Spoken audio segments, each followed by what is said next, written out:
it's a goal. Who got the assist? Who got the assist?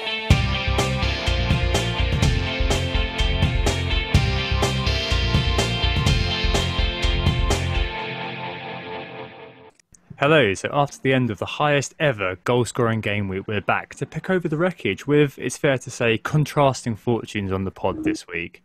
Now, apologies for one day later than usual, but that's because of a time zone difference, as you'll find out in terms of who our guest is this week. We do, of course, like to challenge them, but making them record at 3 or 4 a.m. is probably more torture than a captain fail, so we thought we'd kind of leave it to the next day. Right, let's go on with it. It's a long old pod here. Nick, you all right? Would you mind introducing our guest?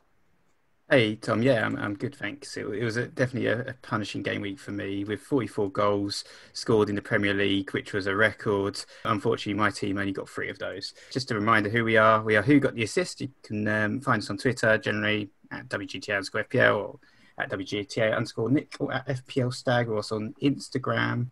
And welcome to the new listeners as well. Don't forget to hit subscribe if you like what you hear. Finally, if you want to join our mini league, the code as well is cpsulf. So, yeah, as Tom alluded to, we're delighted to be joined by LateRiser this game week, otherwise known as Pranil Sheth, India's #1 manager last season and infamous upside chaser. And you can find him on Twitter as well, at LateRiser12. He's also recently launched a pod with fellow FPL veterans Big Man Bakar and Zofar called the FPL Wire, which you can also find on all the pod repositories. So, LateRiser, Pranil, thanks for joining us. How are you? I'm doing good. Excited to be here talking to you guys. I've been listening to you guys for most of last year, enjoyed the pods, and also very recently realized how much hard work goes into it. So yeah, looking forward to this. Evening, everyone, and welcome, LateRiser. Great to have you joining us for the pod, and great timing for us to get you this week, given that your wildcard is active along with so many others. As for this week's pod, and fitting the backdrop with so many wildcards active, we'll be considering how we pick a player in FPL in this pod. Later on after the break, we'll have a mini league update and the correspondence section, a bit better than usual in that it is a deep focus on the Sterling versus KDB debate. And we're going to finish off then, as standard, with quickfire listener questions and look at our transfers and captains. However, before all that, we'll have the game week review and market forces. Oh, right. Game week review. Who came lowest this week? I got 56. Oh no, it could be me. It could be me. I got 40, really? I got 46. 46. Can we do any worse? 45 here.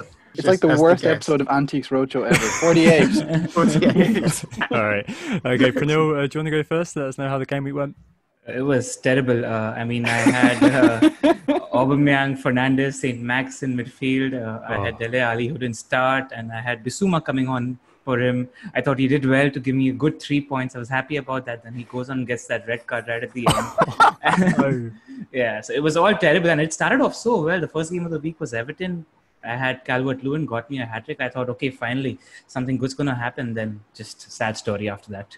Yeah, well, mine wasn't much better, to be honest, 1 point more than you. I don't want to moan too much, because I've certainly seen some really bad horror shows on Twitter, likes of Hindu Monkeys had, I think it was 23 at a -4 or something, so that's pretty damn terrible. But I did look at my game week rank this week, which was 4.9 million, which was actually worse than any of last season. So last season, my worst game week rank was 4.8 million, so not a good start to the season. Yeah, it wasn't great. Just Aubameyang was the captain. He only got an assist, which was pretty rubbish. And I guess my only get-outs were Mitrovic, who turned up with a brace out of nowhere, and James Justin also got a bit of a surprising goal, but everyone else blanked. And also, Luca Dean, who I brought in for Van Dijk, cost me a net -6 on that transfer. So that didn't work out very well. I was particularly unhappy during that Everton game when everyone else was returning and Dean just was sitting on a 1-pointer.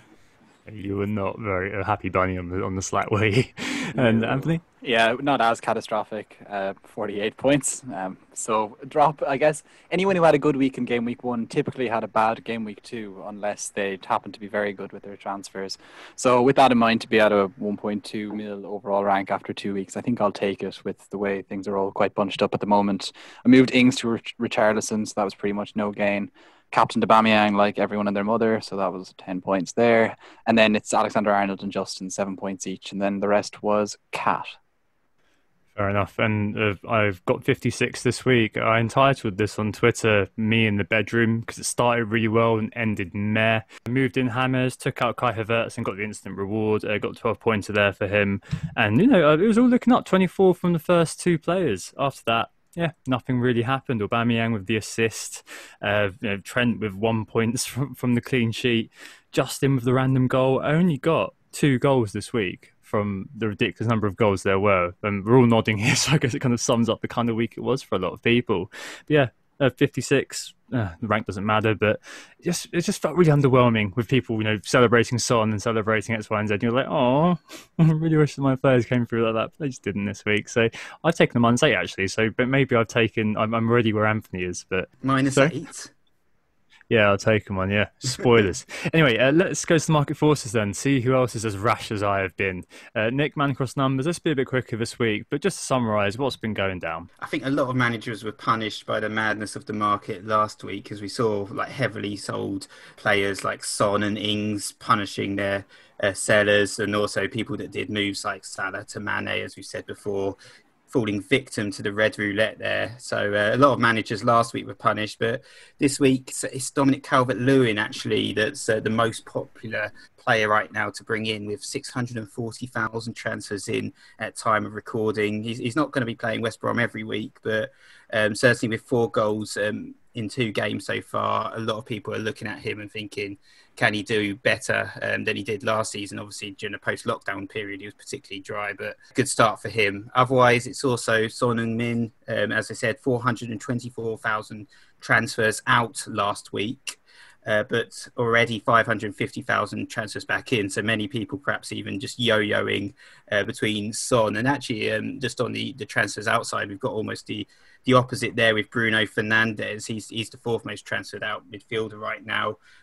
Was on the top 5 transfers in last week, but already 237,000 managers have sent Bruno packing straight away. And that looks like another transfer perhaps that might bite people in the posterior.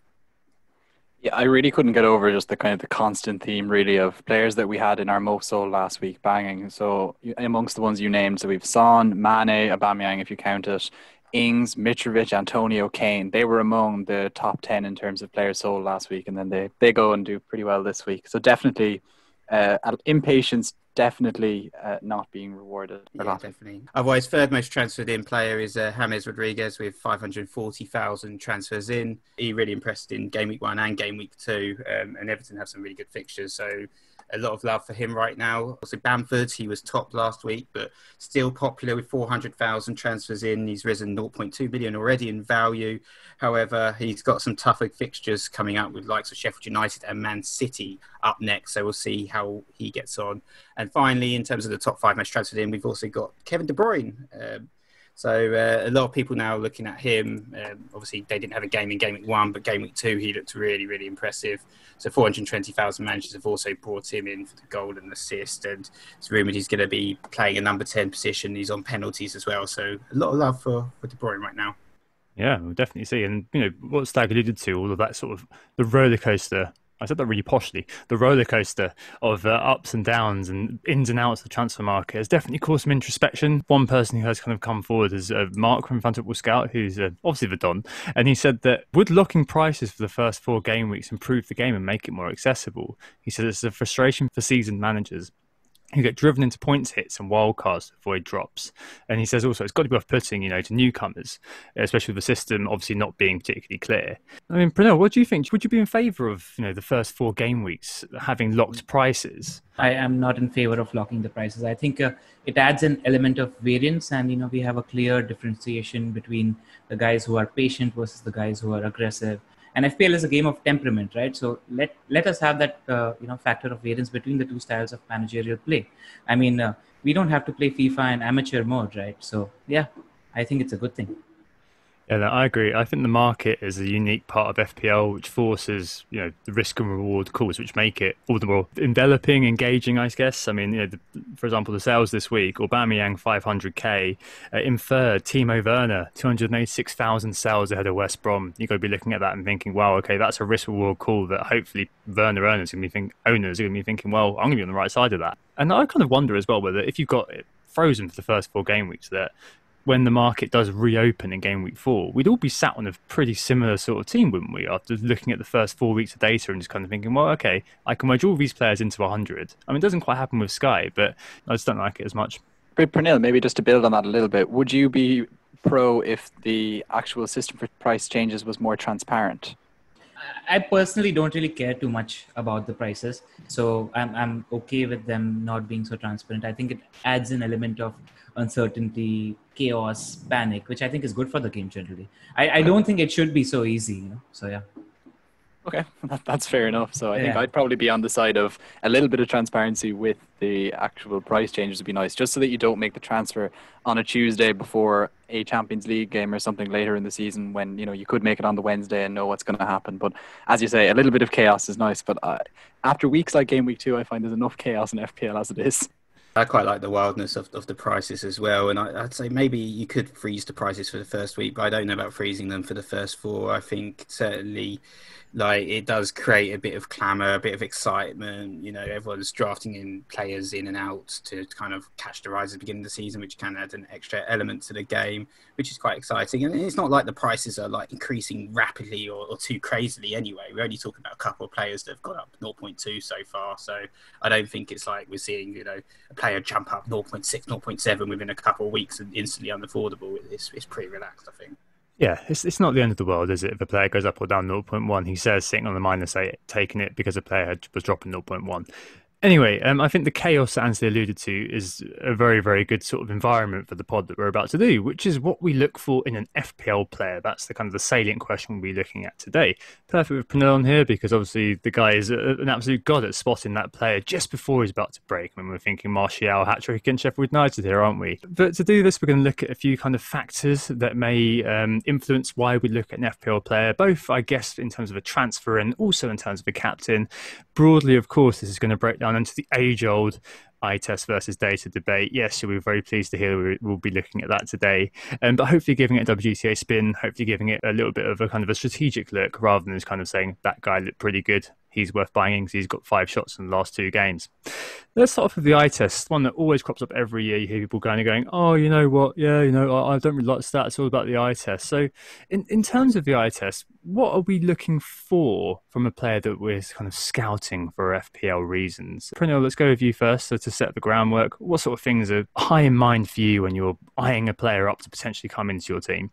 The few things I look at, he needs to be a goal scorer. He needs to be in and around the box. I am generally more attracted to the goal scorer kind of players compared to the assisters that we have. That's why I've never owned KDB too much last season. And I think I need to change that thinking in my mindset. Somebody is around the box, in and around the box, even if he's not getting the chances, if there's somebody putting in the cross, is he around the area where somebody's going to be connecting the cross? That's something I look at. And that's a practice I have actually when I'm watching match of the day, where I'm sitting with the fixture, sitting with the stats, and then watching the game. And after every game that I see the highlights, I actually go through the fixtures and the stats at that same time. So it sort of registers in my head. And one other thing that I look at is how well the team is playing. Is the team creating a high enough volume of chances? When we talk about, Spurs last season post-restart, Kane and Son were in the conversation, but I just didn't think Spurs were creating as many chances, which is why I felt like I didn't want to go there. Even the quality of the chances matters. We're going to talk about big chances later, but that's why I've always been, attracted to a person like Sadio Mane, because he gets, people talk a lot about his conversion rate, but his conversion rate is good because the quality of the chance that he gets is always high. He always gets chances in and around the box. Generally, in terms of form, things you can look at is if a player is not scuffing a shot or not snatching at them. If you remember Salah last season, post-restart, he was trying too hard. You could see that while watching the game. He was scuffing or chances. Snatching at it, yeah. Yeah. So those are the few things that I look for when I'm watching the game when it comes to the eye test. Very interesting sort of qualitative edge to those, but certainly, as you say, you've got the kind of your like, I'm imagining you like watching football on one screen right in front of you and having like a tablet and a laptop open, and you've got it all sort of there, just looking through it. Yeah, really interesting. Anthony, Nick, what sort of things do you look at? when you're watching, Premier League match and you're trying to apply the eye test, sometimes it's those players that look like they're performing really well on the pitch, but they're not necessarily good for FPL. And I think that's the distinction that we have to sometimes call out. I've seen it before with well-known troll Eden Hazard. He was winning sort of man of the match week in, week out, but he wasn't returning any FPL points during that particular period that I owned him. And you got other characters like that. Wilfred Zaha from previous seasons, he had a good start so far this season. But previous seasons, you see him on the ball a lot, looking like he's making lots of runs forward, but would inevitably be fouled, and then the chance would be squandered, and he'd also not get any returns. And then on the offhand, you've also got these characters that you mentioned, the likes of Mitrovic or Jamie Vardy's, the famous example, and he's been a good example as well from the start of this season. He's not really been in the game. He's barely touching the ball. His touch is very, very low in terms of what he's actually doing, but it's his positioning. He's not, great for statistics, and we always call out Vardy kind of defies the statistics, but he's there, he's waiting for that chance to pounce on, to put into the back of the net. So he's kind of the perfect example of someone who's good on the eye test, but not necessarily from a statistical standpoint. Just to build, I guess, on what the lads have said to a degree, I think what the eye test allows me to do is to contextualize the data that we see by understanding the tactical role of a player. So you have, let's say with the attackers, to use that example again, you need to understand why a player is taking such a volume of shots, maybe seeing that they're a wing player who's involved in the game, and I'm using involved there with quotes. So your Richarlisons, your Harvey Barneses, your Mo Salahs, and contrasting that with your Fox in the box, Vardy type players who, if you look at the stats, he's not going to scream at you. He's not going to scream out with his numbers in terms of numbers of shots. But if you see how he plays over the course of seasons, especially, you start to understand the data and start to understand his role in the team is just to get those shots and pretty much do nothing else. Also, what the eye test is quite useful for understanding is the quality of the team around a player and how players, their relationships are on the pitch and who intersects with who. So the likes of a person who knits play like David Silva used to do, who, yes, he would assist the assister a lot, and that's quite frustrating, but he would still record double figures for assists by being part of such a goal-scoring side, being in the right part of the pitch, and inevitably creating chances with incisive passes from time to time. And look, of course, it's no comparison is perfect, but take Yuri Tielemans, for example, at Leicester. Like Leicester score less, Tielemans is not typically giving a final ball to Vardy if you look at any of their matches. So he doesn't have that same attraction that someone like David Silva was, even though they play similar, and I'm getting my quotes out for similar again, assisting the assister typically type roles. James Ward-Prowse is another who you could kind of put into that category. Yeah, and that certainly makes sense. I think the only other thing as well that I'd throw in, without reiterating a few really good points that have been made, is for the lesser teams, one thing I do always look for is the set piece setups. So on pre-season pod, I mentioned Konsa at Aston Villa, who scored this weekend. And I was actually a little bit annoyed because I moved him out for Ayling. I think that was one of the last things that I did. And I was just kind of looking at a 15-pointer thinking, oh, if only. But that was something I noticed in the restart, that he and I think House had a very, very good start to the restart. Then Konsa kind of came in as Mings' kind of number two. And throughout the course of that restart, he was always one of the targets for both a knock-on and also just the key target itself for those Grealish deliveries. So in terms of those smaller teams, that set play, POMO sort of thing is something that I do always look for.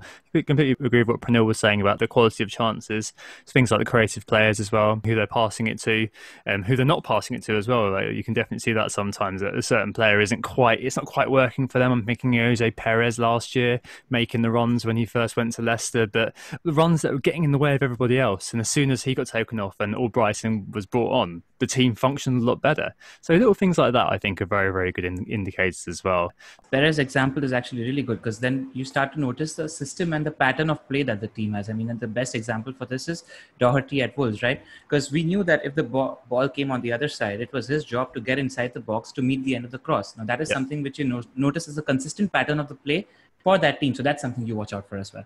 Absolutely. And in terms of how stats and the eye test sort of intertwine, I guess, there's always that question, would you ever buy a player on the eye test alone? I don't think any of us would in the pod without doing kind of a general vox pop here. I think the fundamental truth behind that is that I think the four of us could all watch a game of football, and I think the four of us would all have a different take on what happened. And it's very, very good to contextualize and moderate that with stats. So the eye test is obviously a very subjective thing. You see what you see and see what you want to see in some cases. So say, I fancy bringing a player in this week. I'm watching them and I kind of think, oh yeah, they look fantastic, forgetting other things, confirmation bias, yeah. The stats, I guess, are more objective, caveats around researcher bias, of course, but they kind of help you kind of put things together and create a full picture. The eye test is always useful, but it's contextualized by stats. So in terms of these key stats, and definitely something that I'm guessing, Pranil, you're looking at a lot being on the wildcard at the moment, what sort of key metrics are the ones which catch your eye? Which ones are you looking at? Which ones do you value? So when it comes to the players and the attackers, the two big stats that I always look at are shots in the box and big chances. I think these two personally give me the clearest indication in terms of who is going to get those FPL points. And one stat that I always like looking at is the offensive and defensive form of teams as well. How much are the teams creating in terms of shots in the box and big chances, and how much are teams conceding in terms of shots in the box and big chances? And I try to then look at the fixture ticker and try to see that who's going to face these teams who are going to concede a lot of shots in the box and big chances. Do you just focus on goals? Do you look to assists at all? I think that's a weakness in my game, because I primarily, when it comes to attackers, focus on goal. To look at the assists, I look at the XGI stat, but my primary focus is on the shots in the box and big chances. And exception to that is players like De Bruyne. But I'm about to say it probably explains how you didn't have De Bruyne maybe more in previous years. And I think what I need to filter in my head is the quality of the player. Because De Bruyne plays deeper, but even if he's 10 yards further, the quality of his pass is much greater than anybody else in the league. So that's something you need to factor in as well. I think for me, it's a largely similar set in terms of my forwards and midfielders. It's the shots in the box. I compare those two a bit and to the team. Non-pen XG is a big deal for me, and who's on pens. I know that's not a key stat, but it is definitely a factor which I would have considered before, and I'm definitely considering now this season. Chances created and big chances created are definitely something that I look into as well. To be honest, maybe the opposite of Pranil, I've probably put too much emphasis on assists and chances created in the past to the detriment of just not getting the bloody points into my team. In terms of defenders, it's in terms of the team, it's the shots in the box conceded and their XGC. Then I look to stuff like the defenders' chances created and their final third touches. Just I feel if they're out that end of the pitch, they'll pass the ball to somebody and get an assist every so often, which is obviously better than not. Then I look to set pieces. If they take them, great. And then I look at the chances from set pieces, which I guess is Tom's Consa rule from previously. I just look at that as like a ballpark idea of like, is this guy's head getting on the end of crosses? One of them will go in eventually. And so that's how I'd pick out a centre-back, for example, that goes up for a corner. In the past as well, with Nick's man Rico, there's been who's taken the free kicks and the corners as well. I think that's one of the parameters that got Nick involved with the Bournemouth man. I look at stuff like penalty box touches as well, and that's an indication of who's getting into the right positions, who's creating those chances, who's getting those chances. Shots on target, obviously, shots inside the box, chances created, big chances created, all key stats. I think with the defences, I try and look at some of the team stats as well. So I'm always interested in an attacking defender, of course. So I look at some of those same metrics, but I also look at the team stats to see how they're doing in terms of how many shots they're conceding, how many goals they're conceding, and also how decent is their goalkeeper as well. So, for instance, with Chelsea, you've got characters like Kepa, which will put you off the Chelsea defence. But, obviously, when you had Dean Henderson at Sheffield United, that was one of the most important factors in regards to owning a Sheffield United defender. And, as I highlighted with Ramsdale, I don't necessarily think Sheffield United defences are strong with Ramsdale in goal compared to Henderson. Fair enough. I think maybe I'm lazy, but all I really look at these days, and you guys look at a lot of the analog data, the big chances and shots and things like that. I just look at the expected data now. It contextualizes the eye test very nicely for me and sums it all up in one sort of nice little neat package. I hear what you guys are saying, and I completely agree in terms of the broad idea, which is for offensive players, you look at individual metrics, and for defenses, you look at kind of team metrics. That completely makes sense. Like with the expected data, what I really like is the fact that it helps me sort of filter the understanding of what's going on. So, for example, last year, Jack Grealish, second most chances created. You think about that thinking, wow, that looks incredible. When we look at the quality of the chances that he's created and the data itself, he created those 91 chances, but last year his XA was just 8.22. That's 13th on the list. So, for 91 of his chances, only 9 of them were big chances. Only a 10% ratio of them, basically. Compared to Richarlison, yeah, he's not a creative player, but 39% of the chances he created were big chances. What this means is Grealish creates volume, but he doesn't create quality.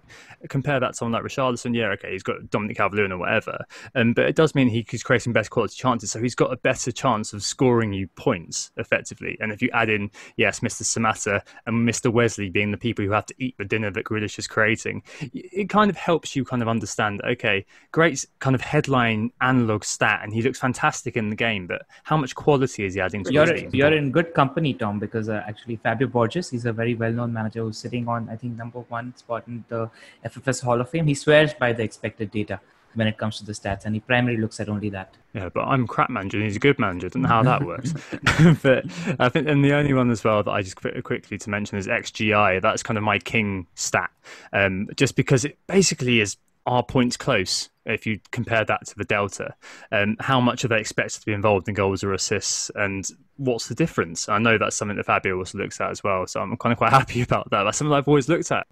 So it sounds like kind of, yeah, broadly, player looks good. He passed all those sort of markers for the defence. It's those team metrics. For the offences, it's those sort of individual metrics. But what about things like kind of fixtures, ownership, all these sort of other sort of data points which are in the FPL universe? What other ones do we pay attention to? I mean, Pranil, you're on record on Twitter as saying F the template again and again and again. That probably covers ownership. And for you, it's quite an individual sort of path you try to forge, right? Yeah. Does ownership matter? Actually, so my outlook towards ownership is a little different, and I'm very opportunistic when it comes to ownership. So when I'm making my team players, I barely ever scroll into the eye on the FPL page and look at how much ownership they have. My decision making is based on solely what I see, and then, like you said, it's validated by the stats that we sort of contextualize what's happening in the game. But ownership is something I'm interested primarily during the captaincy decision. And when there's a 50-50 call or a 40-60 call, and if I see that there's a low-owned player who presents an opportunity to make big grounds in terms of points, it's something I'm drawn towards, especially if I'm owning the highly owned player, so that's sort of insurance because you have 100% effective ownership anyway. So that's something I look at in terms of being opportunistic rather than, the more shield concept that people talk about.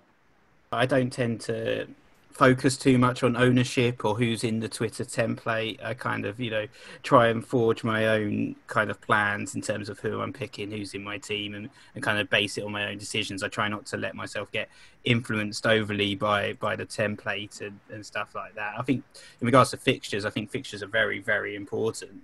I'm always looking to target those weakened teams or those teams that look poor. Like Bournemouth, for instance, last season, this season, I think it's going to all be about who's playing Fulham or who's playing West Brom or even Southampton if they if they don't sort out their defence and their high line. So I think fixtures are very, very important and something that I strongly consider when I'm making my transfers. Another question for you, actually, Pranil, based on the fixtures there. To what extent do you look at home and away fixtures, especially maybe with captaincy, I guess, as opposed to picking players? And then, especially in the context of lockdown, this has been something I've been kind of harping on about a little bit in the Slack lately, is why are people still talking about home and away as if it's the big deal when there's nobody in the stadiums? It's just, it's just another cavernous building.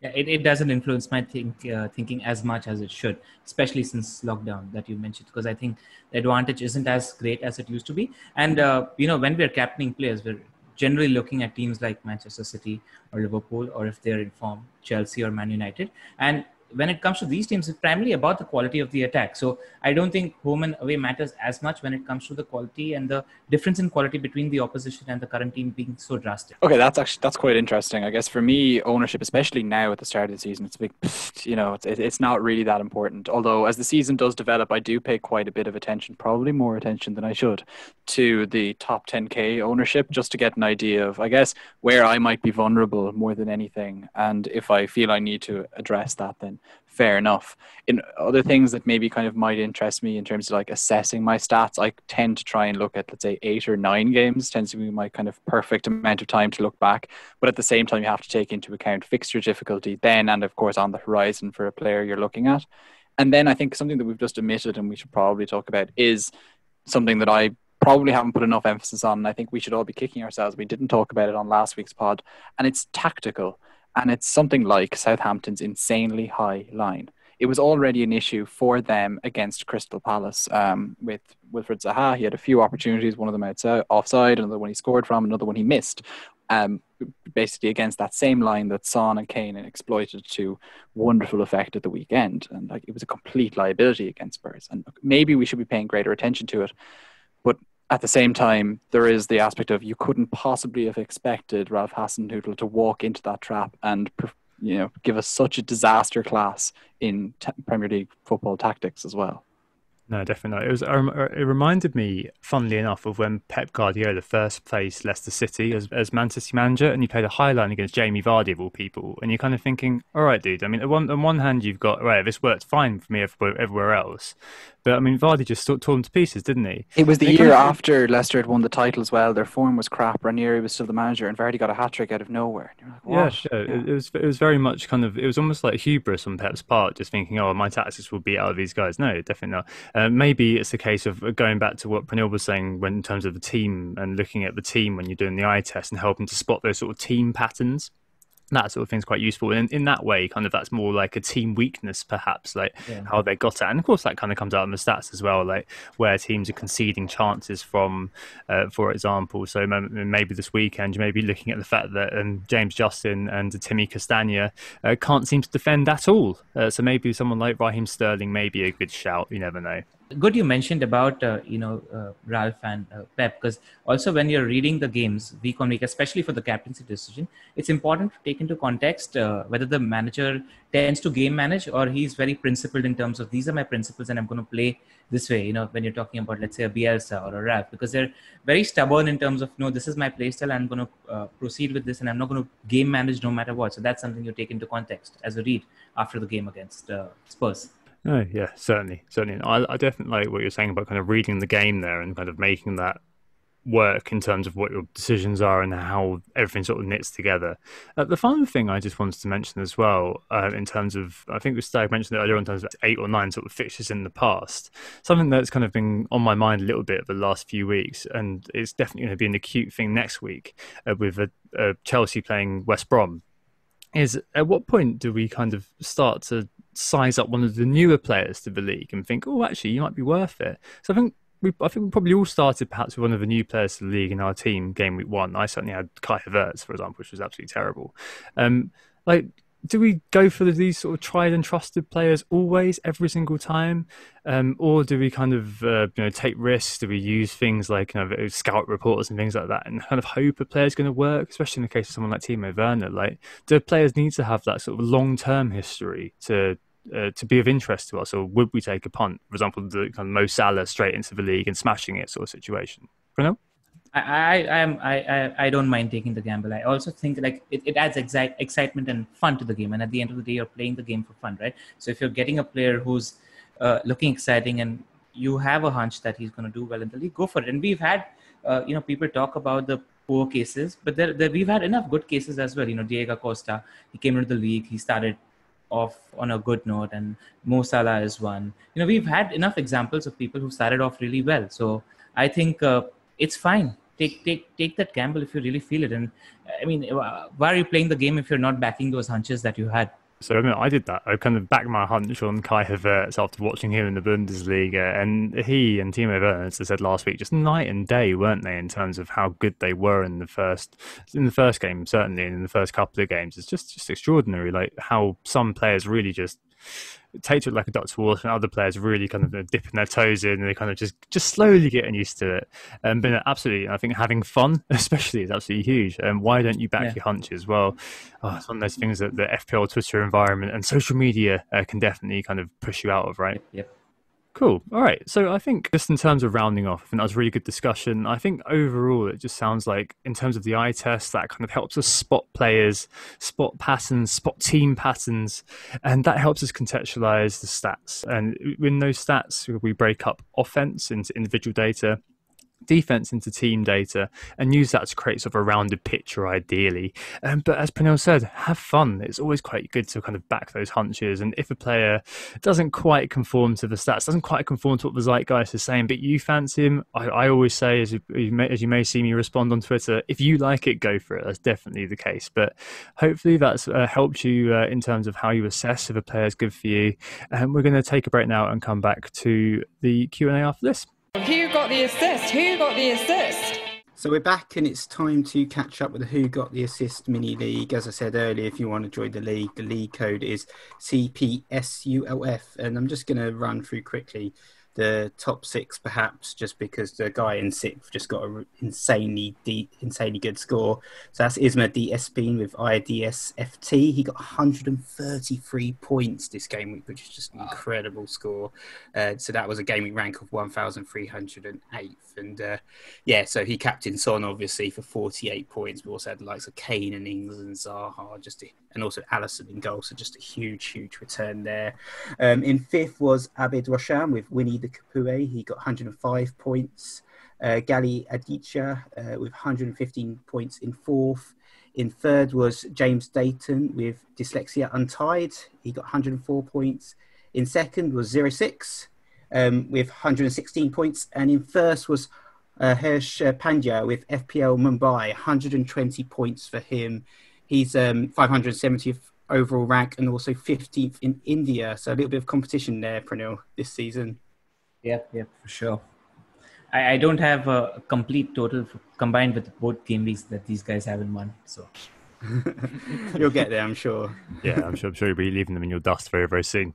All right, let's move on to the correspondence. And this week, it's actually a boon to have the correspondence for once. It is. Whoa! There's shots fired at the correspondence. Hanging by a cord, and I have my scissors just waiting for it to fail. But this week, we actually do have a very, very good piece of correspondence, don't we, Anthony? Yeah. This week's correspondence definitely falls under the category of an addendum, I guess, to last week's pod, and it's hyper relevant as well. So last week we were discussing the big Manchester City question, KDB or Sterling, and to be honest, all three of us just brushed through it too quickly, and we fell on the side of Sterling. Anyway, FPL Elf, found on Twitter at ElfFPL, where he offers, as he says himself, memes, gifs, and sass mixed with a bit of FPL, quite rightly pulled us up on this with a fine letter of correspondence, which he sent to whogottheassist@gmail.com. Hi guys, on last week's pod, you had a question, KDB or Sterling? Nick initially opted for KDB, based mainly on him being highly owned. However, he switched to Sterling due to his explosive nature and his ceiling, which he thought was a lot higher than KDB's. Anthony Stagg opted for KDB, stating, he's better, before U-turning to say he thinks that Sterling's ceiling is higher than KDB's, making him the better pick. Tom went for Sterling, calling it a case of goals over assists, and also said he could get you the explosive returns. So, all three of you went for Sterling over KDB, basically due to him having the higher ceiling. But does he? Elf says that he couldn't be bothered to look deeply into the stats, as that's what we're here for, right? But what Elf did do is he looked at their top 10 highest game week scores from last season. Sterling's highest was 21, KDB's was 19. Second highest for Sterling was 20, KDB again 19. Then KDB had 7 scores of 11 points and above. Sterling only had 3 weeks where he went over 11 points. So Elf finishes. So, whilst based on last year's returns, Sterling did just pip KDB for the high score. It was only by 2 points. Is that really enough to say that Sterling is a better pick due to his ceiling? KDB practically matched Sterling with the highest scores and was then far more prolific with his number of hauls. Or is it just a case that Sterling has the headroom to explode even further than this? Because if not, he can't really see a case for Sterling over KDB. He signs off with, I love you, Elf. Oh, thank you, Elf. Yes, okay. So I listened back, and this is perhaps a positive in the correspondence sections column, because it means that people are able to kind of say, right, hang on, that was a little bit rash. Because obviously at this pod, we do like to say things which are evidenced, and I think the issue with the Q&A quickfire sometimes is that we're less prepared for those and may have given a reflection of our impressions rather than the facts. And I think this is a very interesting question, especially one which is cropping up this week. As we mentioned earlier, lots of Aubameyang sales, and people either already made the decision or they're looking to kind of make their choice between the Ginger Prince and Raheem Sterling. Pranil, I assume that you're straight on your man Sterling, right? I'm currently thinking about going with both at the moment, because I can't seem to separate them. So I want to leave that decision for later. But there's a thinking behind it now. We saw that KDB in the last game played further forward than he does usually. And I was wondering about this preseason as well, because if we don't have Dilwa, what midfield is Pep going to play? And I thought KDB is playing further forward. And that's why he'll be a little more predictable in terms of captaincy options. What do you think, Tom? Well, I mean, I've re-examined the facts after doing this, and I bought KDB. I did this before the Wolves game, so I've got the timestamp. I wasn't just influenced by that. And frankly, I see what you mean in terms of buying them both. So Sterling outscored KDB in the restart. KDB outscored Sterling for the season. Sterling managed goal involvement 32% of City's games, KDB in 36. Per start, it kind of favours KDB, 39% for KDB, 34 for Sterling. In the restart, massively Sterling, 50% Sterling GI, 37% KDB GI. In terms of XGI, though, KDB was slightly above, but it's so close. It really is so close. And you had things, remember that 5-0 where he only got an assist in that game and he was just running the show despite bossing things.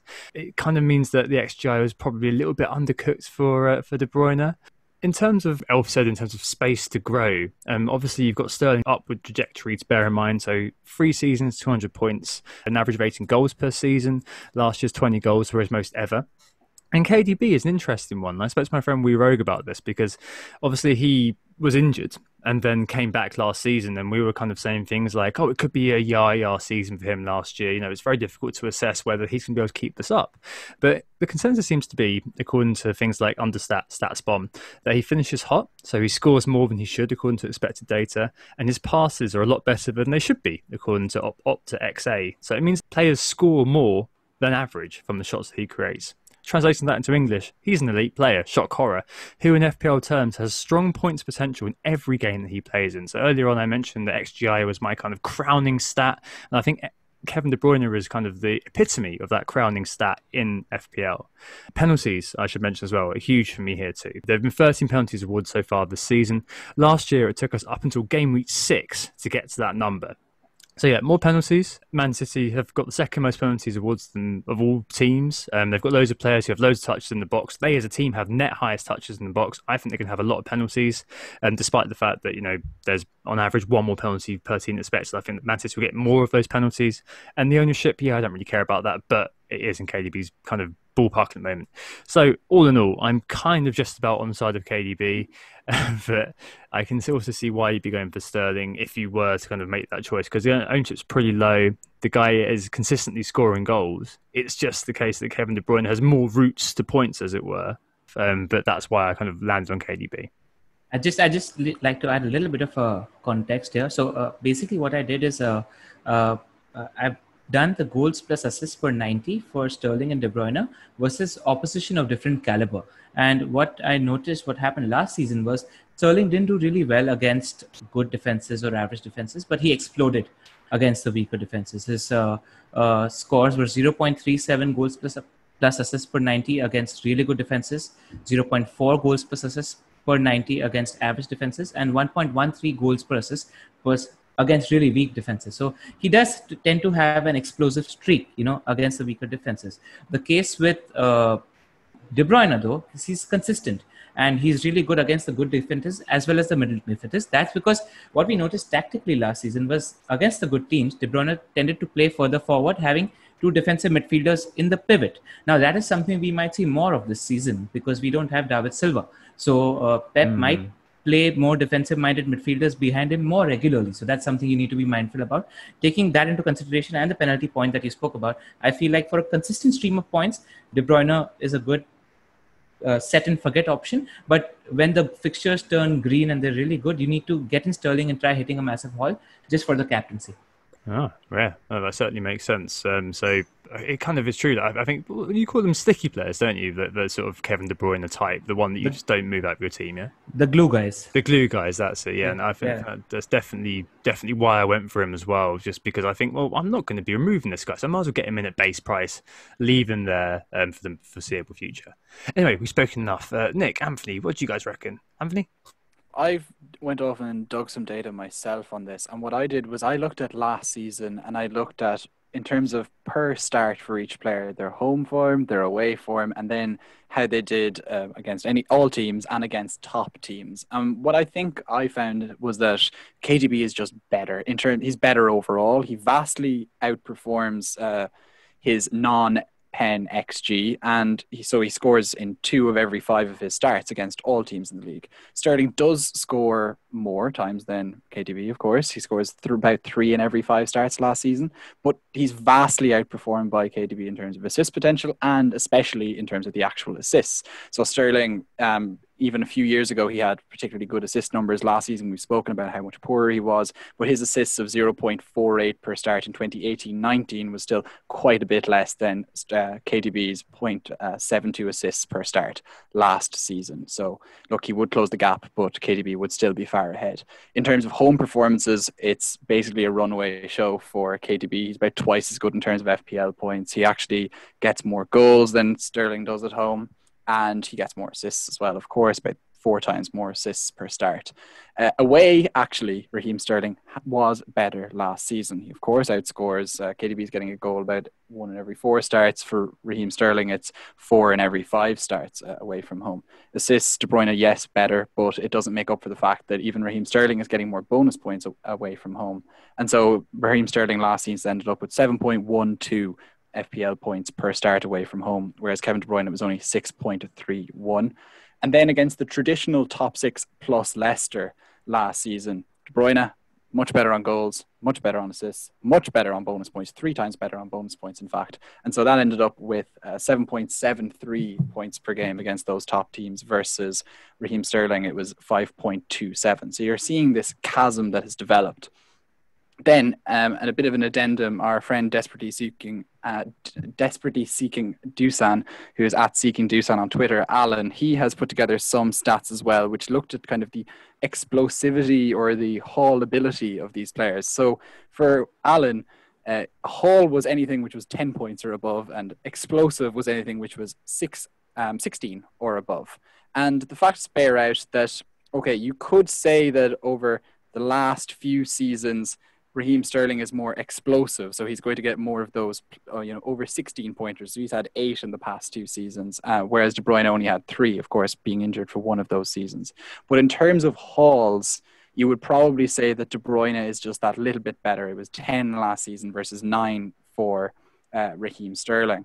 But there is a bit of a muchness there with regard to those particular statistics. Yeah, exactly. I think sort of going back to FPL Elf in terms of how I originally answered that question, I've referenced Sterling perhaps being the more explosive of the duo, which is mainly to do with their reputations and history. As Sterling's obviously, he's got the reputation of being a goal scorer in simple terms, and De Bruyne a creator with assists, and the goals get 5 points for midfielders. To bring it down to granular level, the assists only get 3 points, and in terms of hat-tricks, Sterling has 4 Premier League hat-tricks to his name. De Bruyne hasn't got a single one to his name as well.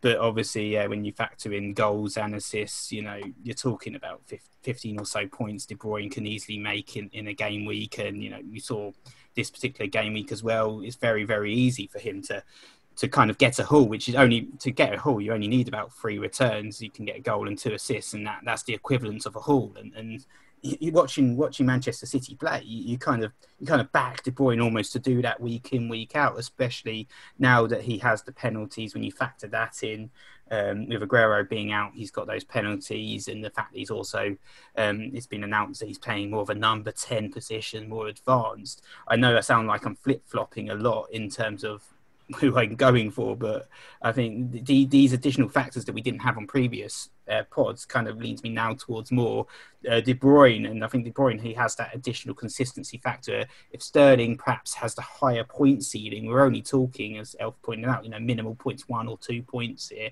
And when you take away that consistency that De Bruyne has, then for me, he's the better FPL asset. Yeah, interesting. No, just to point out as well that so De Bruyne said that he didn't know whether he played the number 10 or not, but it seems like, and I think Pranil was right in terms of how Pep may set up the team now without David Silva being around. It looks like Foden's favoured on one of the wide forward berths rather than being a central player. So it could well be that you've got kind of like defensive sort of double pivot behind him, and De Bruyne are allowed to run right number 10. And how glorious will that be? Yeah. Just adding a little bit to that, when you're judging Sterling based on the eye test section that we did. I think in the middle part of the season, last season, he was hogging the touchline, which hasn't been the case since the project restart, and as well as the game that we saw last night against Full. He drifted into central positions more often than he did in the middle part of last season. So if he's continuing to drift in field, coming center, if Jesus is moving wide and putting crosses in, if he's central, then he's still a good asset. So that's something you need to look at from the eye test, when we talk about systems and iterations and all of that. Exactly. I think a part of that factor as well is that Aguero is absent. So Gabriel Jesus is much better as a creator than Sergio Aguero. And so they kind of play off that and try and get Sterling into those positions because he is getting there on pace alone. But in terms of his actual finishing ability, as we all know, it's just not quite up to scratch. And it's nowhere near, let's say, KDB's either in terms of his outperformance of non-pen XG. KDB was about doubling his non-pen XG. And so we're adding penalties to that formula, considering his stats weren't too padded by penalties last season. And I think it makes him just particularly potent. I think digging through what everyone has said here, if you want a consistent captain, which is probably the secret in FPL, you probably go for Kevin De Bruyne. He's better against the top teams as well. You could even captain him against your Chelseas or your Liverpools, and it seems that he has a pretty good chance of returning for you. The thing is that as a flat track bully, and if they're playing against a West Brom, it seems like Raheem Sterling sometimes gets the edge on him a little bit more often than KDB would, you would normally expect KDB to edge him. Absolutely. Well, hopefully food for thought there, Alf. Hopefully you don't think of us as being the sort of people who just say things off the top of our head and actually bother to look into them. So that's the end of our correspondence anyway. Thanks very much. If you have any correspondence, be they addendums, thoughts, clarifications or ideas, email whogottheassist@gmail.com. Get them in before Tom kills the section. Yes, indeed. Well, from researched answers to answers off the top of our heads, let's go now into the quickfire Q&As. Thanks for the questions this week. I only put them up for about 10 minutes, so well done if you got those questions in. I apologise. I had 10 minutes to drink a cup of tea and I had to go into another meeting. So getting the questions, getting it all together, yeah, I haven't got very long. Let's start off with the first one, Zaha Gaga, and this could be one which is related to the eye test that we've seen. So FPL Fred asked if we're overlooking Wilf Zaha, given how good he looks and the fixtures to come for Crystal Palace. So of course he's been fielded as well, the number 9 role, but up front I should say, for Crystal Palace. Zaha 7.0. What do we think about this guy? Pranil, is he anywhere near that wild card of yours? In that price bracket currently, based on what I've seen and the numbers, I prefer Harvey Barnes or Phil Foden. I think that's fair enough, to be honest, because I'd maybe dug a little bit into this. So he was definitely overlooked for game week 1 in spite of having a very good preseason. That was partly because Palace were poor in Project Restart. It was partly because Southampton and Manchester United, based on Project Restart form and last season's form, looked like a tough start. Southampton's kamikaze high line fed into Wilfried Zaha, and then Manchester United just being abysmal played into it for him. So in the end, he ended up with 6 shots and he scored 3 times from those 6, and he's had a goal ruled out for offside as well. Now, the thing is that, okay, that's a 50% shot conversion. That's obviously not sustainable for Wilfried Zaha. In last season, which was obviously quite a poor season for him, you can say he was distracted or whatever, he had a 6% shot conversion to goals. The season before that, when he did score 10 goals, that's his career best so far in the Premier League, he converted about 15% of his shots. So he's obviously overperforming right now. To what extent, you can decide for yourself. The thing with Palace is that they do have very good fixtures from game week 5, starting with Brighton and Fulham and then Wolves. Fine. The problem with game week 5 is that it's after the transfer deadline day, which is just after game week 4. Now, the thing with Zaha is he playing for a move away? And this is a question that's being asked constantly. Roy Hodgson, after the game the other day, quoted it saying about a move, "I have no idea if he'll leave. I look forward to going into work with him every day. I'm a realist, and I realise that if a club comes in and pays what the club thinks he is worth and he desperately wants to go, it'll be hard for us to keep him. But until that day comes, there is no point in me speculating." So I'm not going to speculate too far off that, but I'm a bit concerned about how well Zaha will do after game week 4, based on what we saw last season when he wasn't playing well, but did turn it on at stages. And this is kind of part of the problem with him, is that, okay, great, everything has looked good so far, but what next? I mean, what if players like Eberechi Eze has come in, for example? There's talk about Ryan Brewster coming in. Like, could these and Batshuayi's got a good relationship with him, I hear. Like, players like that could mean that suddenly the prospects of Paris look a little bit up. And I also wonder where else he'll go if he stayed in the Premier League. I mean, the doors of the notional top 6 are probably closed. I mean, I'm not sure Everton would take him now either. So where's he going to go apart from overseas? No, I completely see what you mean about the transfer window being a bit of a worry with him. One thing I would point out with Zaha is that he's got multiple routes to points, especially if this new penalty epidemic occurs. So Penn touched in the box I mentioned earlier on is something I'm going to be really paying attention to this year, just because players with more touch in the box stand more chance of being fouled. And over the last couple of years, Wilfried Zaha has finished 3rd and 4th for touch in the box, behind the likes of Salah and just behind the likes of Hazard a couple of years ago. So it is definitely a player who is liable to get you those sort of pen assists, I suppose, as well as the goals, but it's very much up in the air with him, and I probably agree with Pranil that there are other options within that price bracket that I'd be very interested in. One reason is that if Brewster comes, will Zaha play striker? He's been playing striker the first 2 games, so that might work against him. Yeah. I think it's probably a bit of a personnel issue why he's playing striker rather than that being his role like it was a couple of years ago when he was reclassified, of course. Cool. All right then, brilliant. Let's move on to the next question then. Sorting it with the premiums. So Kumar Sanket at LFC Boot Room asks if Salah/Sterling or Mane/KDB is preferable on a wild card to kind of carry through the sword/shield sort of idea. I guess it's combinations of these players, and I suppose we would be, I don't know whether we'd be saying that it's a case of having Salah or Mane and one of the City players, or whether you kind of do both. I mean, Pranil, you're looking at 2 cities. I'm guessing that means no Liverpool for you?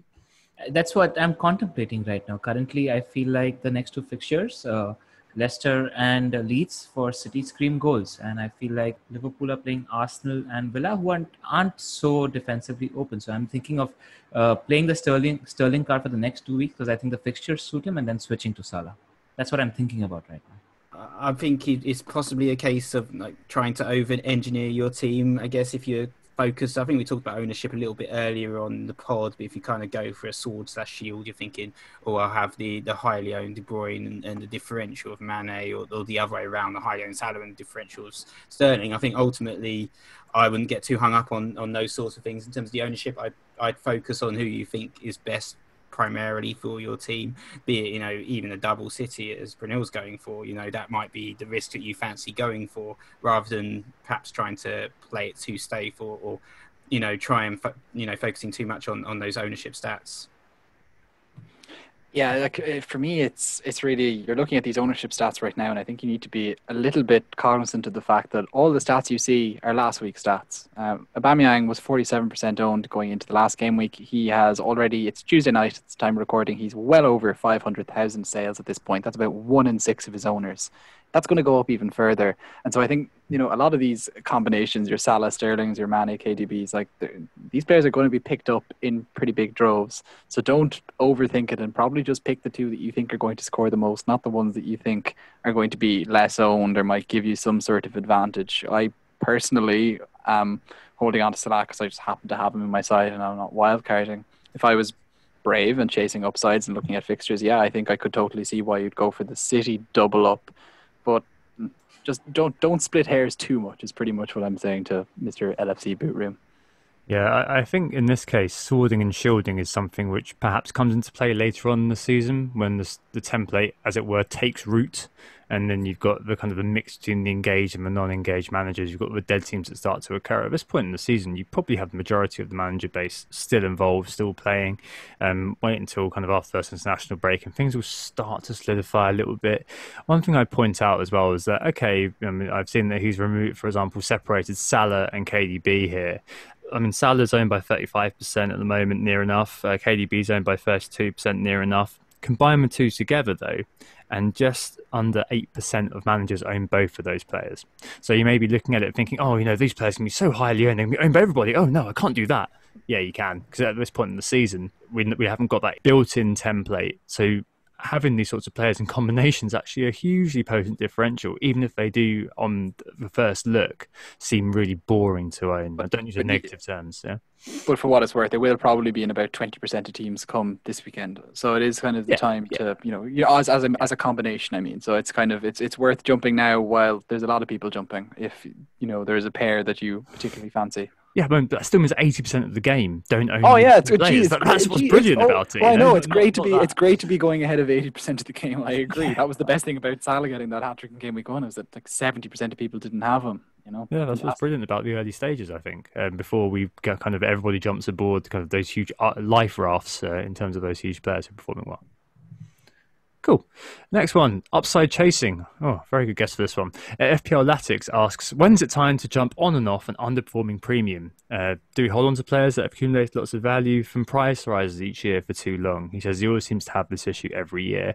And to be fair, I think we do as well to some extent. So every time I'm thinking about Vardy last year, I think we all three of us perhaps held on to him for a little bit longer than we should have. But one man who does not have an issue with this, who's ruthless with his premiums, is Pranil. How do you kind of conceptualize this question? What would you say to FPL Latix here? I'd say that fixtures matter when it comes to these big hitters, and there's what I've looked at some data, and there's a considerable difference when they play against weaker opposition and stronger opposition, unless you're KDP who is consistent throughout. So what I'd say is if you're trying to build strategies this year, KDB sort of is sticking out as the glue guy who you keep throughout, and in your head you sort of preconceive that there's this one or two big hitter positions that I'd like to switch consistently because of the captaincy. So you're sort of not committing to going chaotic and making big hitter switches all over the place. You have one glue guy in place who's there's going to be a lot to be done for his numbers to drop off, and then you have one or two positions which you're switching, and don't worry about value too much. At the end of the day, I always say it's about picking a Jimenez instead of a Timo Werner, and it's about finding one player who's going to be 1 million lesser, and he might even outperform the more expensive players. So don't worry about value too much. I'm going to ask you though, what about hits though in this sort of early stage of the season? Because I can see a lot of managers are taking hits. They're taking -4s. We've seen it between sort of Sons and Brunos and Aubameyangs to De Bruyne's this week. Would you say that's a little bit of a risk when you're talking about the premium assets? Because obviously we know that some of the premiums, they can perform week in, week out, regardless of the opposition. Especially those guys taking -8s, by the way. No, I think early season is actually one of the best times to take hits, because if you're not wildcarding, you're setting up your team long term. And what I also think this helps in terms of is the butterfly effect. So if you're not taking a -8 this week, and then there are still fires to be put out in your team, what you're constantly doing on a regular basis is putting out fires in your team instead of taking and making aggressive moves which enable you to make 20-30 points over the opposition. So put out those fires in one go. You won't think about it 2 weeks later and then move on. That's it. I think proactive transfers is the main reason I started with Martial on my bench, and the main reason I set up like I did in the first place. So that's why I took -8, pull the plaster off. In the past, I've kind of gone, no, I don't want to do that. I don't want to do that. I want to save the points. I want to do this. And I just found myself, as you say, in a kind of a losing firefighting battle where I end up having to take a hit anyway. So get out of the way as soon as possible was my point of view. Let's hope all that kind of works out. I think that's a really, really good point, actually, about the butterfly effect. So one of my dilemmas right now is whether I am going to take a -4. As many people probably know, I'm a bit more of a cautious manager in terms of taking hits. I try and avoid them if I can, and try and use the transfers I've got to kind of make those decisions. But this week, it probably will end up being a -4. So I'm going to probably take out St. Maximin because he's injured for Podence perhaps, and then I'm looking at Aubameyang to De Bruyne as well as a potential -4. But that's the thing, if I'm like, I'll keep the faith in Aubameyang because he's a premium even though he's playing Liverpool, that just means I've got that transfer that I still want to make. I want to get in De Bruyne next week, won't I? And then there's probably going to be some other fire that I've got to put out for game week 4. So I think that does really help in terms of being aware that if you're going to avoid a hit one week, you might just be forced into that same hit the following week because you didn't make that move early enough. Yeah, so dragging us on to the next question is the question called Formation Station from Ujan Ghosh, and he asks, broadly, is 3-5-2 our go-to now? And he also mentions Werner and Jimenez being up front. Vardy Boys also asked us about Bamford. Dear me. So 352. I think definitely we started off the season right back at the price pods, thinking, oh, you know what? Yeah, it's all about the midfielders. Screw the strikers. Don't care about them. They're bad value. Yada yada yada. And now it's the case. I just want every single striker there is going. I don't care what they look like. Don't care. I just want them in my team. I'm annoyed there's only 3 slots that I can actually have. I mean, in terms of Werner and Jimmy, Werner this week, Jimmy the next 5 for Wolves are absolutely fabulous. So. Jimmy has actually entered my team. Bamford as well has surprised Nick and I, who's not done a paddy this year. Who's actually done pretty well.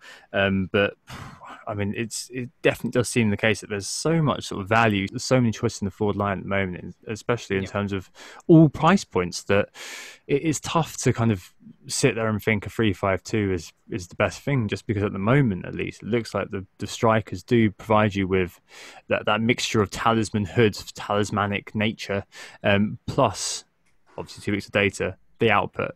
So yeah, I wouldn't be looking at 3-5-2 at the moment. I've kind of been thinking, yeah, a 7 million striker, or 7.2 now in Calvert-Lewin is outperforming the 7 million midfielder. So yeah, you've got to just follow your nose, as it were, in terms of this. And I'd just be kind of thinking, yeah, you've got to go with the 3 strikers, I think. What do you guys think? Yeah, exactly. I think generally I've been critical of the third striking option over the past few years, saying there's been more value in defenders at the same price, but it's certainly not the time or place to be preaching that, especially when we had these sort of record scoring goal weeks. You know, as you said, there's so many options right now, like Bamford, Mitrovic, Maupay, Ings, Dominic Calvert-Lewin, Woods, all relatively cheap forwards, all scoring this week. You know, some of the ones, unfortunately, I own the more premium forwards like Werner and Vardy didn't score, so I didn't do as well this week, but I still backed them to also deliver. And you've even got some of the premiums like Kane as well, also presenting themselves perhaps as FPL options that we haven't strongly considered. And with that in mind, you know, I'm not necessarily thinking about the 3-5-2. I think it's more about the 3-4-3, the traditional 4-4-2 of the FPL world, going for that sort of all-out attack, as many forwards as you can fit into your team. It definitely seems to be the zeitgeist right now. I agree. I think there are too many forward options, and just one name I'd like to add to the pool of players that you guys have mentioned, I'm strongly considering, is Gabriel Jesus as well. Aguero's not going to be playing for a while, so yeah, there's a flurry of forward options. I see myself going 3-4-3 for sure.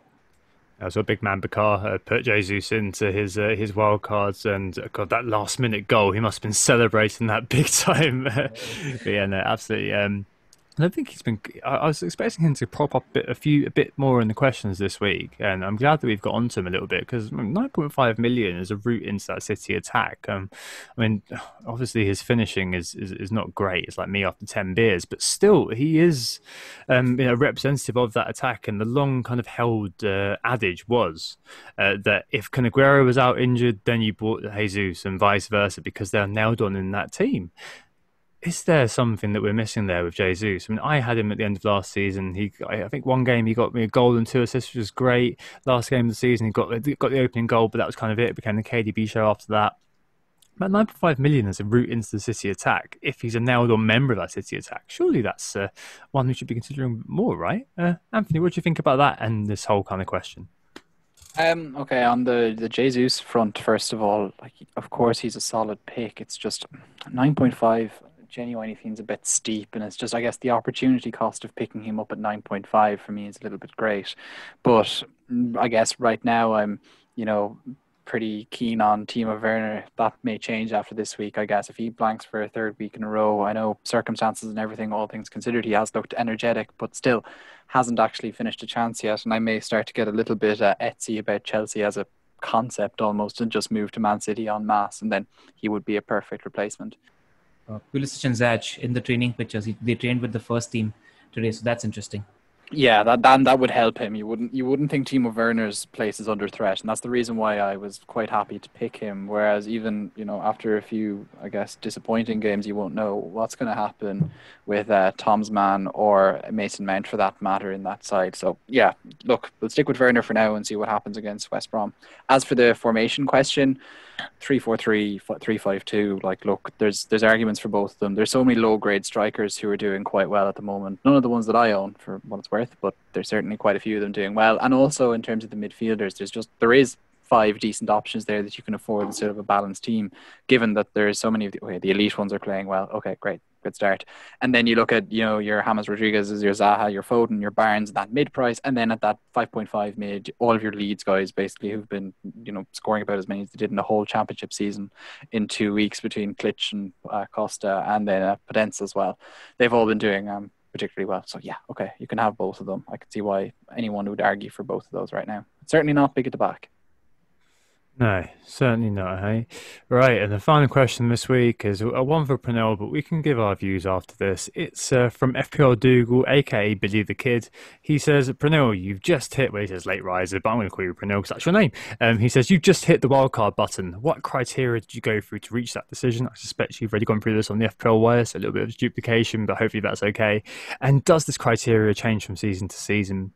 And Desperately Seeking Duzan, who we mentioned earlier, also asks, you know, do you put a point value on your wild card? One thing I'd like to say is if this wasn't COVID circumstances, or if this wasn't a year in which we had, you know, probably blanks and doubles in game week 18 and 19 that we might need to plan for, I would have wildcarded on Saturday without giving it another thought. The reason I was thinking and overthinking it until today afternoon when I pulled the plug was because I wanted to try saving it, but then there are a few questions that I asked myself. Am I confident of the glue guys and the budget picks that are emerging, you know, in the ecosystem of players that are there? Yes. Am I betting on what looks like sure things? Yes, because I'm betting on Man City and Wolves, and they've been pretty consistent in the past couple of years. You don't need to worry too much about those players when you're, you know, betting big on them. Am I using this wildcard as a nitro boost as well as a, you know, get out of jail card? Yes, because I had a double Saints defense. I had Dele Alli, who's not going to be in the fray. I had Bissouma, you know, who has a red card. Saint Max, who was seemingly injured. I'm not interested in him in the 5.5 price bracket. So yeah, there were these considerations that happened, and I pulled a -8 yesterday, and it seemed like I was, you know, doing half measures. It seemed like a middle ground option where, yeah, I'm taking that -8 this week, but I still have a lot of fires to put out. So I just thought that, you know what, I'll go the entire way and not play on the back foot, you know, just putting off fires every week, and play on the front foot and start making luxury moves. Tom was holding his hand up there and counting the players that you were transferring out, and you got to 5 really fires that had to be put out. And I guess then you could say that, let's say, grabbing the initiative was another, you know, 6 or 7 moves that you might have wanted to make. So yeah. Was it just a case of ask not what your team could do for you, but what you could do for your team? I really wanted to save that wildcard because of future uncertainties, but I just thought the good thing is once I pulled the wildcard and, you know, I started building the team, I started feeling a lot better about it once I did it, because then I was like, okay, I have a team that I can play with and I can have fun with, and I can make luxury moves week on week. I was more skeptical than most seasons this time because I wanted to save it, but it just made sense. Okay, I mean, to answer Desperate Seeking Duzan's question, then that sounds like you got 5 sort of issues there, so that's already a kind of a -16, isn't it? I mean, if you add on an extra 2, you're looking at a -20 or -24. Like, at what point did it tip you? I mean, if I had 3 issues this week, which were Shea Adams, ASM, and I wanted the Man City player. So that for me was enough to do a -8. But you know, with the double Southampton defence, with Bissouma, with all the things that you catalogued, I think that I probably have pulled the wild card as well. Like, is it kind of a -5 moves you want to make? Is that kind of the threshold you tend to set, or does it just depend season to season? So I think if there are fires in your team that are close to -12, and on top of that you can see few moves that you're sure about that will work around the edge of your team, I think it's a good enough reason to pull the wild card. Sure. No, I think I'm still on the original track of trying to hold my wildcard until that sort of game week 18-19 business. But I agree with you that I doggedly not be holding on to it just because I want to get there. I'd much prefer to get there in a decent OR and then have to use a few hits to work that out, rather than getting there at a crap OR, then using my wildcard, navigating that fine, but still having lost loads of points from people like yourself who have taken the initiative. And I wouldn't have really hesitated if I had a similar sort of number of fires in my team this week. And I'm sitting at 4.5 million OR. You don't want to be taking a -8 sitting on that. No. Things going to get better for you anyway. You can get green arrows for the next 10 weeks and be in a great mood. So there you go.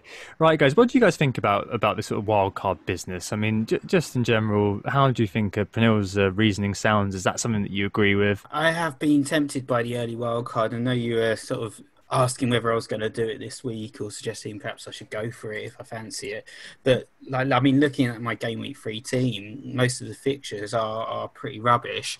But then like some of the players that, you know, you could say maybe I would think about wildcarding out, like Vardy, you know, or even like Justin, even though he's had a good start because they've got Manchester City, you know, they then have really couple good fixtures in game week 4 and game week 5, and that was part of the reason that I put those guys in my team at the start of the season for those sort of plum home games against West Ham and Aston Villa, and I think Vardy could be like a really good differential for those particular game weeks. So I'm a little bit of resistant to that. Same with some of the other, you know, rogues that are in my team, like Mitrovic. You know, he was in there because of his decent opening fixtures this week. He's got Aston Villa at home. Aston Villa a little bit improved defensively, but still I see that as, you know, a fixture where he could easily get some returns, and, you know, obviously the likes of Salah as well. So it's actually like when I look at my team, there's only really a couple of players that I really want to take out. The rest of them, you know, they don't have great fixtures, but they're fine to sit there. So I don't see any urgency at the moment for the game to make the wild card. But I think game week 5 was one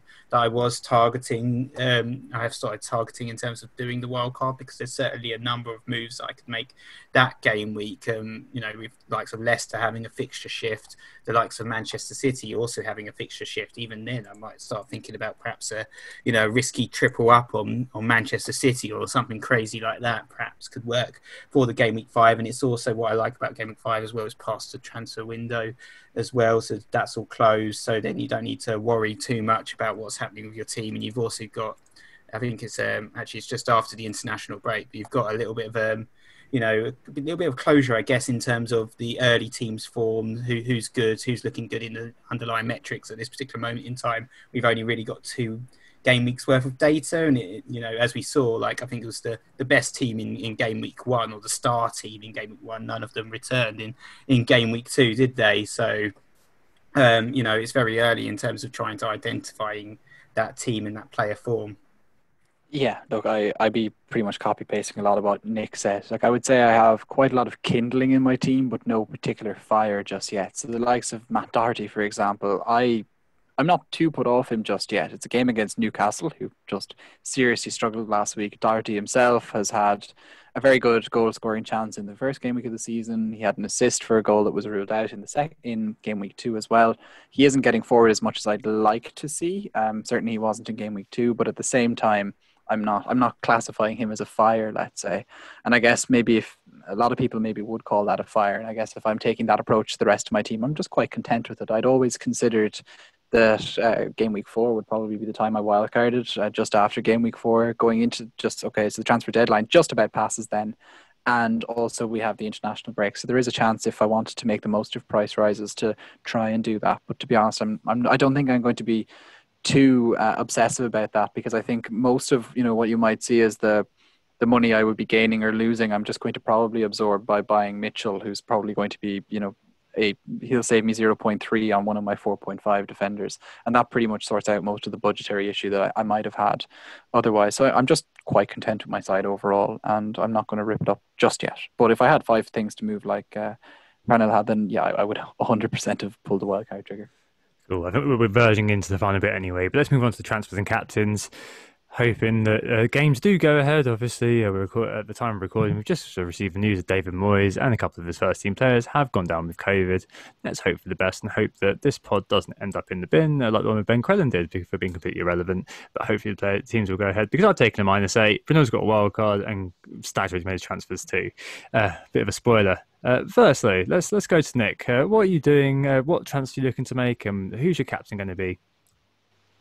So I think I am leaning now towards the -4. I think St. Maximin is injured, so he's definitely going to go. And looking at the 5.5 million type options, there's a few of the Leeds guys look pretty interesting, but I think I'm leaning more towards Poland just because of Wolves' fixtures, and he looks like a decent pick at that price point.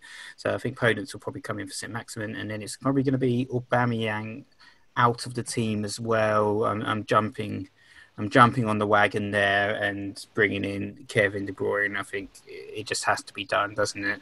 So it looks like it's probably going to end up being a hit. In terms of the captain, it's a bit of a differential captain, I guess, because I've got on Timo Werner actually at the moment. So West Brom have been atrocious so far this season defensively. They've conceded more goals than any other club, and they've also conceded joint most shots on target. So it's going to be Werner, even though he hasn't scored yet. He's definitely got the pedigree, as we've seen in the Bundesliga, and he's had a bright start. So I think I'm going to go for a little bit of differential captain there as my captain pick. Cool. Right. Pranil, we know you're wildcarding, but where's your captain going to be? What's your thinking about that? So you're nodding along to Nick talking about Werner. Is that kind of similar for you? I know you captained game week 1, for example. Are you going there again? No, I think I'm going to go with the City asset for sure. Like you mentioned earlier in the pod, Leicester don't bother defending. Justin is a really poor player. Castagna, again, doesn't defend too much. And if City could score 3 goals against Wolves, I wonder how many they can put across Leicester. So I'm definitely going to be captaining one of De Bruyne or Sterling. That's actually quite interesting, because I would say when it comes to those City players, there isn't nothing to stop them scoring 3, let's say, against Leicester. And I think we need to kind of keep that in mind sometimes. It's easy to think, Leicester were a top team last season, but there is definitely shades of what is good in the Premier League, and City are just a cut above most teams. And they really do punish even the teams that are around them, much more so than, let's say, Liverpool would. At the moment, though, my armband is on Timo Werner. 6 shots, 5 of them in the box. A pretty poor XG so far. But I have liked his glib, and I've really hated seeing West Brom so far this season. So that's where the armband currently is. But my transfer has already been made, and that was Aubameyang to Kevin De Bruyne, and I did that after the Wolves game. So I wasn't doing it based on the Wolves game, but I was doing it to make sure that he wasn't injured or something before I pulled that particular trigger. Will I take a hit? No, not unless there's something pretty crazy happens the rest of this week, let's say with West Ham or something. Cool, fair enough. And I've taken mine, as I mentioned earlier on, hopefully the games are going to go ahead. But I basically did what I said earlier on, try to be proactive, try to set my team up without using that wild card. So it was a wild card saver. I removed Shea Adams, I removed ASM, and I removed Aubameyang, and I've put in Kevin De Bruyne, I've put in Raul Jimenez, and I put in a 4.5, unfortunately, in Anguissa. That means that Souček is now promoted to the first team. The reason I did that on Sunday night was because Shea Adams was going to drop, and I would have been priced out. And if I'd have left it another night, then I'd have been 0.2 out. So it was kind of a calculated risk with the wild card in hand.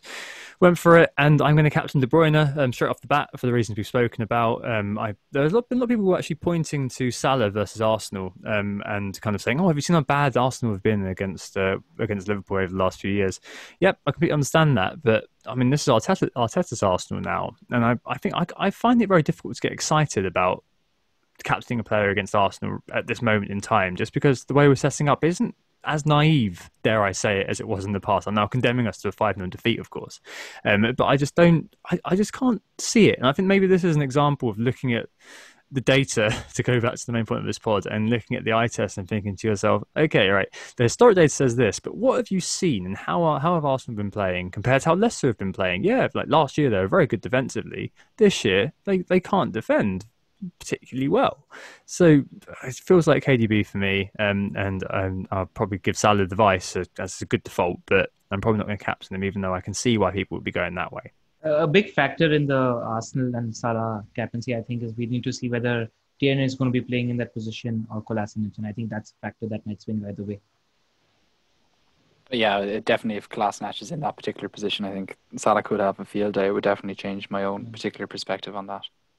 Cool. So thanks, guys. So we were Who Got the Assist. Thanks, everyone, for listening. And if you're a new listener and enjoyed the pod this week, don't forget to hit that subscribe button, and you can listen to us all season long. Yeah, the mini league code is cpsulf, and please leave a review of the podcast if you enjoyed. Thank you very much, and we'll be back next week to survey the wreckage of game week 3. If you have any correspondence, any addendums, thoughts, clarifications, or ideas, get them into whogottheassist@gmail.com. And thanks so much for joining us, Pranil, LateRiser. You can find him on Twitter at LateRiser12, all one word. Thanks for having me, guys. It's been a pleasure, and keep doing the good job that you guys do. Yeah, thanks very much, Pranil. Thanks for your time. Thank you. It's almost 2 a.m. now, is it? 2:15. 2:15. So enough to sink one more scotch before bedtime, right? About the time a game ends. Yeah, okay. Awesome. Well, thanks very much for your time. And listeners, we hope this assisted you. Think about criteria to buy in players for this season. Good luck in game week 3, and we'll speak to you next week. Goodbye. Get that correspondence in, bye. I'm so going to cut that. I give it until game week 8. No, man, it's gonna the river is just gonna start to overflow into the inbox. You know, you're gonna wake up and it's like 100 emails. Some mail. Just. I'm excited to see what happens with this section in the future. Yeah. I'm kind of, to be honest, like the tension I'm trying to build up with the section has just become into a tension about the section. It's like beg people for correspondence. Yeah. This was the first one that like came itself. I just That's soliciting, I'd call that. Anyway, thanks, Pranil. That was really good. Oh, it's a goal. Who got the assist? Who got the assist?